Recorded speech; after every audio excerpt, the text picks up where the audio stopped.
Jangan lupa untuk subscribe YouTube channel Metro TV News dan nyalakan notifikasinya. Sejumlah partai politik sudah menggaungkan sejumlah nama untuk mengikuti ajang pemilu serentak 2024. Lantas, bagaimana saja taktik mereka untuk mendulang suara? Sudah bersama kami dari luar studio ada pengamat politik dari Carta Politika, Yunarto Wijaya. Mas Toto, selamat siang. Selamat siang, Egan. Ya, Mas Toto, yang faktor paling berpengaruh dalam elektabilitas seseorang di masa pandemi itu apa sih, Mas Toto? Di masa pandemi ya? Iya, jadi begini, memang ada perubahan perilaku yang menurut saya bisa dikatakan positif ya kalau untuk kepentingan publik. Sebelum kita bicara pandemi, sebetulnya perubahan besar perilaku pemilih itu terjadi 2012 semenjak Jokowi menang. Orang mulai melihat dengan kacamata lain, yang dipilih itu bukan sekedar yang namanya udah populer atau kemudian dia ketua umum atau politisi lama, tapi orang yang punya track record. Nah, di masa pandemi, hal ini semakin dijustifikasi karena clear, masyarakat nih kan sekarang benar-benar kebutuhannya konkret menghadapi krisis, bagaimana bisa tetap selamat, sehat gitu kan, sementara di sisi lain juga gimana berharap kebijakan negara atau pemerintah bisa menyelamatkan mereka secara ekonomi karena situasi sulit, sehingga mereka semakin terbawa dalam arus meritokrasi itu. Ngapain lagi sekedar milih yang ketua umum partai atau darah biru atau sekedar sosok lama yang sudah populer. Mereka akan bicara orang yang ketahuan udah bisa kerja atau tidak. Nah, itulah yang menyebabkan, makanya Egan kalau kita lihat di survei-survei yang ada, misalnya 5 besar ya, ada Prabowo, ada Sandiaga Uno, ada Ganjar, ada Ridwan Kamil, ada Anies Baswedan. 4 diantaranya adalah orang yang bukan ketua umum partai. Anak muda, dan kecenderungannya dia kalau nggak kepala daerah seorang menteri, seseorang yang sedang dilihat kinerjanya dan bisa diukur track recordnya. Nah, itu yang menyebabkan menurut saya, apalagi dalam masa pandemi seperti sekarang, orang-orang yang sedang menduduki posisi jabatan publik memang memiliki track record bagus, itu akan memiliki peluang lebih besar dibandingkan dengan sekedar sosok ketua umum.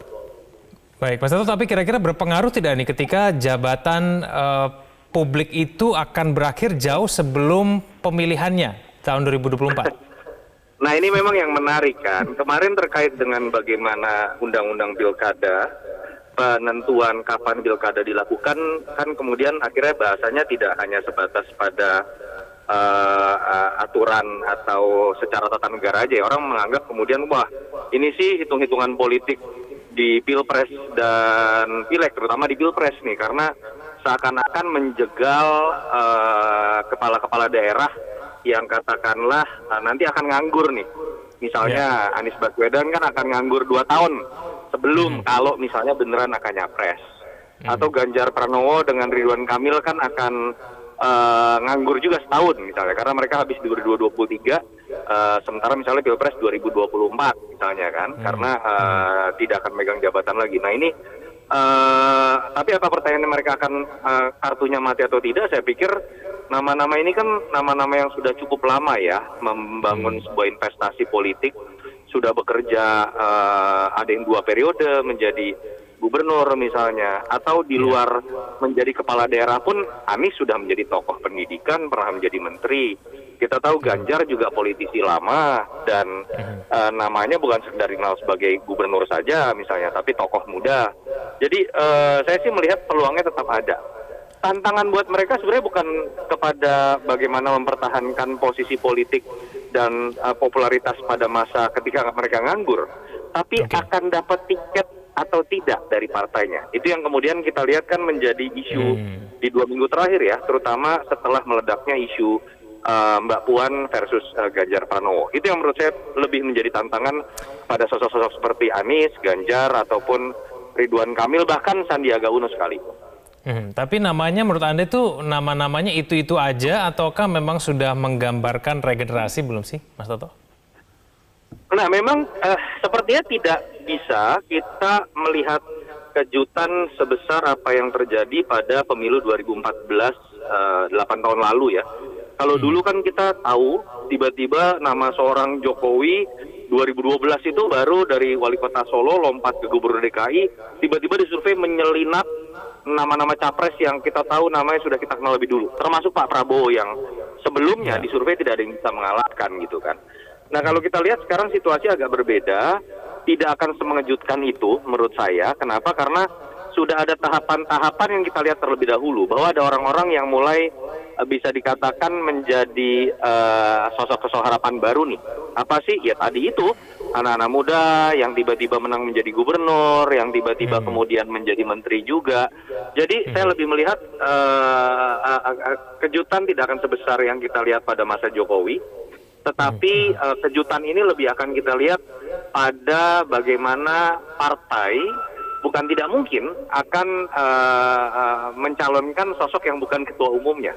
Karena kalau kita lihat berdasarkan survei-survei, rata-rata ketua umum itu malah kalah dibandingkan dengan kader-kader lain yang walaupun hanya petugas partai, tapi dia memiliki elektabilitas lebih tinggi. Itu ada di sosok seperti Ganjar Pranowo, Sandiaga Uno juga dianggap memiliki harapan lebih besar karena usia yang masih muda, atau sosok yang belum menjadi kader tapi memang menarik untuk dilirik, misalnya seperti Ridwan Kamil. Dan kita tahu kan ada beberapa partai mencoba menyediakan ruang buat sosok-sosok seperti ini, seperti yang Nasdem lakukan melalui konvensi Capres yang katanya akan dimulai di tahun 2022. Ya, Mas Toto, tapi kalau partai politik mencalonkan nama yang berbeda dibandingkan dengan nama-nama yang memiliki elektabilitas tinggi, bukankah itu juga resiko tinggi, Mas Toto?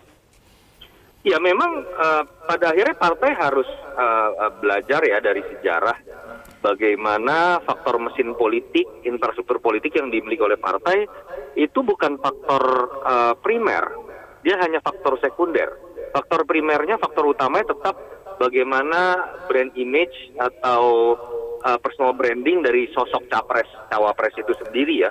Jadi nggak bisa partai-partai dengan PD misalnya mengatakan, tenang, sekarang elektabilitasnya baru 1%, 2%, tapi ketika partai kami solid, kemudian elektabilitasnya bisa menjulang tinggi. Karena faktanya kalau kita baca dalam keilmuan hasil-hasil survei yang ada, tadi tingkat kepatuhan pemilih partai terhadap partai itu sangat rendah. Kita sebutnya dengan party identification.